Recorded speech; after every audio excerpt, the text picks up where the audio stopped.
Hello दोस्तों, स्वागत करता हूं आपका हमारे इस यूट्यूब चैनल पे। दोस्तों, आज के इस वीडियो में मैं आपके लिए एक ऐसी बुक लेकर के आया हूं जो आपकी लाइफ की गाइड के रूप में आप इसे यूज कर सकते हैं। इस बुक का नेम है a guide to the good life book.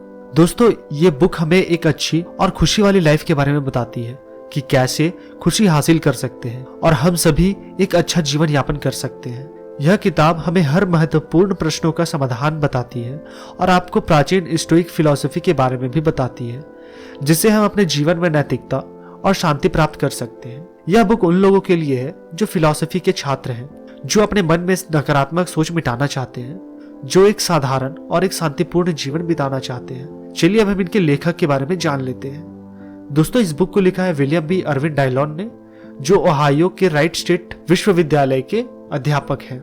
ये on desire, why we want what we want and a slap in a face, why insult hurts and why they shouldn't के लेखक हैं। दोस्तों, ये तो बात हो गई लेखक की। अब हम चलते हैं मेन बुक कंटेंट के ऊपर। A guide to a good life by William B Irvine, Hindi audio book summary.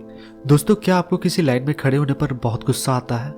अन्य लोगों के धीरे धीरे काम करने पर क्रोध आता है और इस प्रकार आप एक बुरी मानसिकता में पहुंच जाते हैं। ऐसे में आप खुद को कैसे संयम रख सकते हैं, ये बुक हमें बताती है। प्राचीन काल ग्रीस के फिलोसोफर को आजकल स्टोइकवादी के नाम से जाना जाता है। इनका जीवन अत्यंत साधारण होता है, इनका मन हमेशा प्रसन्न रहता है। ऐसा जीवन पाना आसान नहीं होता, मगर आज के बताए हुए इन सबक से आप अपने जीवन को और बेहतर बना सकते हैं। टॉपिक 1, स्टोइकवाद प्राचीन ग्रीस अथवा यूनानी विचारधारा पर आधारित है। उस समय में फिलॉसफी अर्थात आत्मज्ञान को शिक्षा के क्षेत्र में सबसे प्रधान माना जाता था। द स्टोइक स्कूल वहां एक प्रसिद्ध शिक्षा केंद्र है, जहां स्टोइकवाद का प्रशिक्षण दिया जाता है। फिलॉसफी हमारा मार्गदर्शन करती है, यह हमें अपने लक्ष्य को प्राप्त करने में सहयोग करती है। आजकल के समय में लक्ष्य प्राप्ति बहुत कठिन है, क्योंकि हर जगह आकर्षण के साधन मौजूद है। ऐसे हालातों में मनुष्य का मन काफी व्याकुल रहता है। स्टोइकवाद हमें धैर्य एवं संयम सिखाने में मदद करता है। स्टोइकवाद हमें संत अथवा भौतिकवादी बनने के लिए नहीं कहता, यह हमें बीच का मार्ग चुनने को कहता है, जहां हमें मन की शांति एवं खुशी पाने के लिए किसी वस्तु या किसी अन्य मनुष्य पर निर्भर नहीं होना पड़े। स्टोइकवाद के 2 केंद्रीय लक्षण हैं, नैतिकता और शांति। सभी मनुष्य के जीवन में लक्ष्य बेहद जरूरी होता है, मगर स्टोइकवादी लोग नैतिकता और शांति को प्राथमिकता देते हैं। नैतिकता हमें सबके साथ प्रेम, सम्मान एवं सहानुभूति के साथ जीना सिखाती है। यह बताती है हमारे काम से केवल हमारा ही नहीं पूरे समाज का फायदा होना चाहिए। दूसरा लक्ष्य है शांति। यह बताती है किस प्रकार मन से सभी नकारात्मक एवं खराब सोच हटा देने से हम संपूर्ण रूप से खुश रह सकते हैं। अपने मस्तिष्क को शांत रखने के लिए हमें हमेशा सकारात्मक सोच रखनी चाहिए, साथ ही सभी के प्रति सद्भावना रखनी चाहिए। नैतिकता एवं शांति एक दूसरे पर परस्पर निर्भर करते हैं। नैतिकता प्राप्त के लिए मनुष्य को बुद्धि का प्रयोग करना पड़ता है और इसी से शांति की प्राप्ति होती है। शांति प्राप्त करने से हमें एक सुखमय जीवन मिलता है एवं साथ ही अपने भावनाओं पर नियंत्रित करने की शक्ति मिलती है। टॉपिक 2, अपने लालच पर नियंत्रण पाने के लिए हमें संतुष्ट रहने की आवश्यकता है। मनुष्य चाहे जितना भी शिक्षित या प्रतिष्ठित क्यों ना हो जाए, उसमें कोई ना कोई दोष रहता ही है। ज्यादातर लोगों को अपने लालच पर नियंत्रित करना नहीं आता। मनोवैज्ञानिक सीन फेडरिन एवं जॉर्ज लेविस्टिन ने इस व्यवहार को हेडोनिक एडेप्टेशन का नाम दिया है। यह एक मानसिक अक्षमता है जिसमें मनुष्य किसी भी सुंदर वस्तु से आकर्षित हो जाता है और उसे पाना चाहता है, पर कुछ ही दिनों में उसका मन उससे ऊब जाता है। उदाहरण के तौर पर बड़ी कोई रंगीन टीवी या कोई विदेशी हैंडबैग देखकर हमें उसको पाने की चाह होती है, पर खरीदने के कुछ ही दिन बाद वह वस्तु उतनी प्रिय नहीं लगने लगती और हमारा मन उससे ऊब जाता है। फिर हमारा मन कोई अन्य चीज देखकर आकर्षित हो जाता है। इस तरह मनुष्य का मन एक दृष्ट चक्र में घूमता रहता है और वो सदा ही असंतुष्ट रहता है। पर हम किस प्रकार इस चक्र से निकल सकते हैं? स्टोइकवादी हमें उपदेश देते हैं हमारे पास जो भी चीज है उसकी सराहना करनी चाहिए एवं उनको मूल्य देना चाहिए। इससे दूसरे वस्तु के प्रति हमारा प्रलोभन कम हो जाएगा और अपने वस्तु की कदर बढ़ जाएगी। स्टोइकवाद की एक पद्धति से हम हमारी चीजों और आसपास के लोगों को अधिक मान दे सकते हैं। इस पद्धति का नाम है नकारात्मक दृष्टिकोण। इस पद्धति में हमें समझाया जाता है कि अगर हमारी कोई प्यारी वस्तु या कोई प्रिय परिजन अचानक गायब हो जाए तब हम कितने दुखी हो जाएंगे, और फिर वह वस्तु या मनुष्य वापस आ जाए हम कितने खुश हो जाएंगे। नकारात्मक दृष्टिकोण सिखाता है कि किस प्रकार किसी अभाव में जीने के बाद कोई चीज मिल जाने से उसकी खुशी और अधिक बढ़ जाती है। टॉपिक 3, मुश्किल हालातों में रहकर हम अपने आसपास के लोगों और अपनी चीजों को ज्यादा सराह सकते हैं। हमने पिछले सबक में जो सीखा यह पद्धति उसी का एक विशिष्ट भाग है। इस अभ्यास में जो मनुष्य या वस्तु हमें अत्यंत प्रिय है, हमें उसे त्याग देना होता है और हमें अपनी प्रतिक्रिया पर पूर्ण रूप से संयम रखना पड़ता है। यह अभ्यास प्रसिद्ध रोमन स्टोकवाद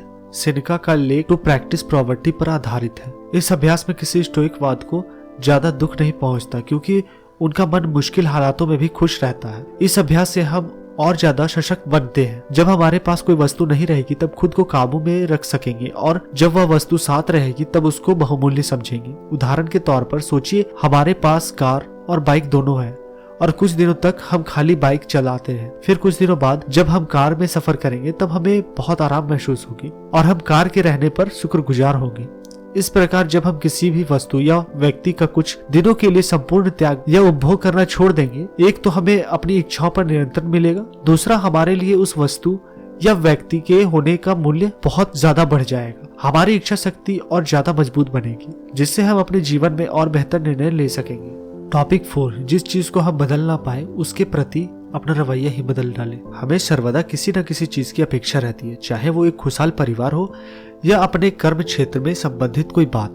हम हर समस्या को कोई बड़ी मुसीबत समझकर चिंतित रहते हैं। एक स्टोइकवाद जिन चीजों को नियंत्रित कर सकता है और जिन चीजों को नियंत्रण नहीं कर सकता, दोनों को पहले ही अलग कर लेता है। वह जो चीज प्राप्त न कर पाए उसकी अपेक्षा त्याग देता है और फिर अपना पूरा ध्यान जो चीज संभव है उस पर केंद्रित कर देता है। इस तरह हम खुद पर और हमारे लक्ष्य पर नियंत्रण रखना सीख जाते हैं। इससे हमारा व्यक्तित्व निखरता है और हमारे मन में नैतिकता एवं सद्भावना जागती। उदाहरण के लिए, किसी खेल में जीत या हार खिलाड़ी के हाथ में नहीं होता।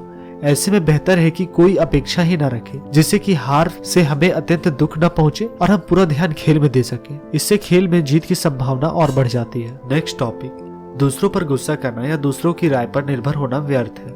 सभी मनुष्यों को दुख पहुंचता है जब उन्हें कोई बुरा भला कहता है, पर स्टोकवादी लोग इसे दूसरे नजरिए से देखते हैं। उनका मानना है कि दूसरों के कारण हमें अपने मन में अशांति पैदा नहीं करनी चाहिए, पर कुछ स्वार्थी और अप्रिय लोग के साथ काम करना अत्यंत कठिन होता है। उस वक्त ऐसे में हमें क्या करना चाहिए? अपने आप को सहनशील बनाने के लिए हमें यह सोचना चाहिए कि प्रत्येक मनुष्य में कुछ दोष या अवगुण रहता ही है, इसलिए हमें प्रत्येक मनुष्य को समझने की कोशिश करनी चाहिए। इससे हमारे मन में सभी के प्रति सद्भावना पैदा होगी और हम सहनशीलता सीख पाएंगे। साथ ही प्रत्येक मनुष्य अलग अलग तरह से सोचता है। हम चाहे जितनी भी कोशिश कर ले, दूसरे लोग हमारे कार्य में नुक्स निकालने में लगे रहते हैं और लोगों को दूसरे की निंदा करने में बड़ा मजा आता है। ऐसे में बेहतर यह है कि हम अपने कार्य को दूसरे के मत पर निर्भर न रखें। दूसरों की राय पर जीने से हम हमारे फैसले लेने की शक्ति उन्हें दे देते हैं, जो बिल्कुल गलत है और इससे हमें ही चोट पहुंचती है। अतः यह जरूरी है कि हम अपनी सोच का प्रयोग करें और दूसरों की देखा देखी या दूसरों की राय पर निर्भर ना हो। नेक्स्ट टॉपिक, दौलत के लालच से खुद को दूर रखें।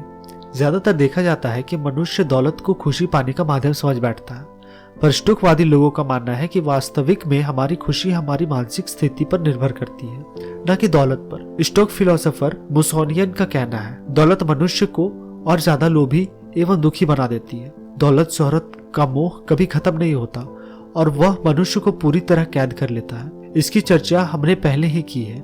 इस मानसिक को हेडोनिक एडॉप्शन का नाम दिया गया है। उदाहरण के लिए, बचपन में हम किसी टॉफी से संतुष्ट हो जाते थे, पर जैसे जैसे हम बड़े होते गए हमें महंगे होटलों में खाना खाना और विदेशी खाना पसंद आने लग गया। इसी प्रकार हमारा मन बड़ी बड़ी चीजों के पीछे भागता रहता है और कभी खुश नहीं रह पाता। पर स्टोकवादी साधारण रूप से जीवन यापन करते हैं। वो अपने सेहत का सोचकर नुकसानदायक चीजें सेवन नहीं करते और शायद भूख लगने पर एक सेब उठाकर खा ले और उसी में अत्यंत खुश रहे। इसी प्रकार हमारे लिए जरूरी है कि हम भौतिकवादी सोच त्याग कर साधारण रूप से जीवन में खुशी रहना सीखें। नेक्स्ट टॉपिक, जब भी हम किसी व्यक्ति के जाने के बारे में सोचते हैं हम सिर उठते हैं। ऐसी परिस्थिति में क्या किया जाए? स्टोकवादी लोगों का मानना है, हमारा जीवन अनमोल है, इसे व्यर्थ की चिंता या दुख में बर्बाद ना करें। मृत्यु एक अटूट सत्य है। समझदारी यह है कि हम इसे स्वीकार कर लें। किसी अपने को खोने का दर्द सभी को होता है, पर इसे एकदम टूट पड़ना ठीक नहीं। इससे बेहतर है कि हम जो व्यक्ति जीवित है उसे सम्मान दें और उनका ख्याल रखें, ताकि उनके जाने पर हमें किसी बात का अफसोस ना हो और हम उन पर अच्छे लम्हों को याद करके खुश रह पाए। हमें यह भी सोचना चाहिए कि अगर वह व्यक्ति आज जीवित है, क्या हमारे दुख को देखकर वो खुश होता? यह सोचने से हमारी पीड़ा थोड़ी कम हो जाएगी। हम अपने जीवन व्यर्थ चिंता में गवा देते और बुढ़ापा मरने के भय में। यह जीवन काटने का सही तरीका नहीं। हमें यह दिन सकारात्मक सोच और नए सोच के साथ अपना काम करना चाहिए। साथ ही हमें प्रत्येक मनुष्य के लिए प्रेम और भाईचारा रखना चाहिए। हमें हर दिन कुछ नया करने की कोशिश करना चाहिए। नेक्स्ट टॉपिक, स्टोइकवाद हमारा जीवन बदल डालेगा। सिर्फ हमें संयम रखने की जरूरत है। यह हमें दो चीजें सिखाता है, पहला हमें क्या करना चाहिए और दूसरा कैसे करना चाहिए। जीवन में सही मार्ग पर चलने के लिए हमें क्या करना चाहिए यह जानना बहुत जरूरी है। स्टोइकवाद हमें सही निर्णय लेना सिखाता है, हमें अपने भावनाओं और इच्छाओं पर नियंत्रण रखना सिखाता है। इससे हमें कौन सी चीजें फायदेमंद है और कौन सी नुकसानदायक है ये समझ आती है, अतः हम आत्मनिर्भर बन सकते हैं। साथ ही हमारे लिए जानना जरूरी है कि कौन सा कार्य हमें खुशी और शांति प्रदान करेगा और कौन सा नहीं। अतः जिस कार्य के करने से हमें शांति और सुकून मिले वह करना चाहिए। इस तरह हम आसानी से अपना लक्ष्य प्राप्त कर सकते हैं। वैसे तो यह सब देखने में बड़ा आसान लगता है, पर ऐसे दृष्टिकोण पाने के लिए समय और लगातार नियमित अभ्यास की जरूरत होती है। अतः धैर्य और संयम की विशेष आवश्यकता रहती है। दोस्तों, यहाँ पर हमारी ये ऑडियो बुक समाप्त होती है। अब हम इसके कंक्लूजन को जान लेते हैं कि ये बुक हमें बताने क्या चाहती है। ये जो मैंने टॉपिक आपसे डिस्कस किया, ये हमें बताना क्या चाहती है। स्टोइकवाद हमें नैतिकता और शांति के मार्ग पर चलना सिखाता है। यह हमें मुश्किल हालातों से लड़ना सिखाता है। हमें जीवन में संतुष्ट रहना चाहिए और सभी मनुष्य के प्रति प्रेम और सम्मान रखना चाहिए। हमेशा सकारात्मक सोच रखनी चाहिए एवं अपनी भावनाओं पर नियंत्रण रखना चाहिए। अतः हमें खुश रहना चाहिए एवं जीवन में भरपूर आनंद लेना चाहिए। हमें खुश रहना चाहिए उन चीजों से जो हमारे पास है, न कि उन चीजों के लिए दुख होना चाहिए जो हमारे पास नहीं है। और ऐसा करना आसान भी नहीं है, लेकिन नामुमकिन भी नहीं है, क्योंकि इसी प्रकार की सोच हमें अपने अंदर हर वक्त डालना होता है। जब आप हर वक्त उसी सोच को डेवलप करेंगे तो आपके लिए खुश रहना सबसे आसान हो जाएगा, उसी चीज के साथ जो आपके पास अभी है। तो दोस्तों, आज आपको हमारा यह guide to a good life book की हिंदी ऑडियो बुक समरी कैसा लगा हमें जरूर कमेंट बॉक्स में बताएं। उम्मीद करता हूँ दोस्तों आपको ये वीडियो पसंद आई होगी। अगर आपको पसंद आई है तो प्लीज इसे लाइक कीजिए, अपने दोस्तों के साथ शेयर कर दीजिए। कोई सवाल या सुझाव तो कमेंट बॉक्स में कमेंट कर दीजिएगा। अगर आप हमारे चैनल पे नए हो या हमारी वीडियोस को रेगुलर वॉच करते हो या हमारे इस कंटेंट को पसंद करते हो तो प्लीज हमारे चैनल को सब्सक्राइब कीजिए, साथ ही साथ बेल आइकन को भी दबा दीजिएगा। मिलते हैं आने वाले वीडियोस में, तब तक के लिए जय Hind, Vande Mataram and stay safe.